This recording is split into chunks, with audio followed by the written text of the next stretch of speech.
কোমরের সমস্যা চলাফেরা করে ডাক্তারের কাছে আসছিলাম, ডাক্তার মানে ওষুধ খেলাম। শোনা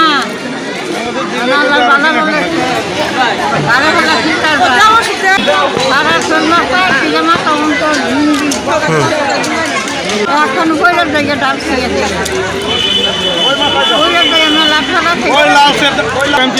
নিয়ে মাইকিং শুনে আসছি আইসা বিনা পয়সায় আমাদেরকে ভ্যাকসিনেশন দিল। ভ্যাকসিনেশনের পরে আবার বিনা পয়সায় ঔষধ দিল। ঔষধ পেয়ে আমরা সকলেই সন্তুষ্ট। আমাদের এলাকাটাও অতি দরিদ্র। আমাদের এখান থেকে জনগণ আলাস ফকির মাহবুব স্বপন স্যারকে এমপি এবং মন্ত্রী নির্বাচিত করেছে।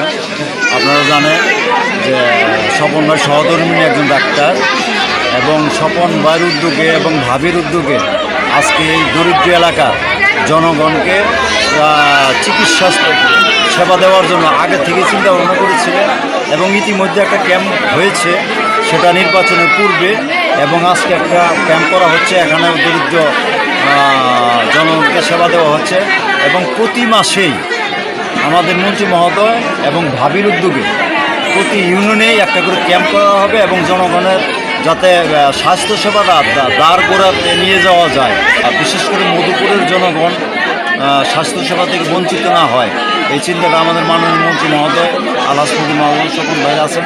পাশাপাশি যেহেতু আমাদের ভাবি ডাক্তার, সেহেতু জনগণ বিশেষ করে মহিলারা আরও সুযোগ সুবিধা পাচ্ছে। অর্থাৎ এই প্রক্রিয়াটা আমরা আরও দীর্ঘস্থায়ী করতে চাই। প্রতি মাসে মাসে প্রত্যেকটা ইউনিয়নে এবং প্রত্যেকটা অসুস্থ মানুষের যাতে বিনা অর্থে বা বিনা ইসে আপনার এই সুযোগ সুবিধা পায়, তার জন্য এটা আমরা ব্যাপকভাবে চিন্তা ভাবনা করে কাজ এগিয়ে নিয়ে যাই। মাননীয় প্রধানমন্ত্রী আমাদের যে নির্বাচনী ইশতেহারে আমাদের যে কতগুলো কমিটমেন্ট ছিল, তার মধ্যে স্বাস্থ্যসেবা কিন্তু এক, এবং সে অনুযায়ী আমরা এর মধ্যে আপনারা জানেন যে আপনার কৃষক কার্ড, ফ্যামিলি কার্ড সহ খালখানা সহ অনেক কিছু কাজ করে যাচ্ছে আমাদের ইশতেহারের মোতাবেক। এবং আমাদের এই স্বাস্থ্যসেবাটা আজকে হচ্ছে, আমরা এই স্বাস্থ্যসেবাটা আমাদের জনগণের গোড়দোড়ায় নিয়ে যাচ্ছে। আজকে যেভাবে স্বাস্থ্য ক্যাম্প করেছি, আমরা মেডিকেল ক্যাম্প করেছি, যে একইভাবে আমরা সারা বাংলাদেশে এই ক্যাম্পগুলি করে আজকে যে অবস্থা, কী অবস্থা রুগী, এত গরিব মানুষ, সিম্পল অল্প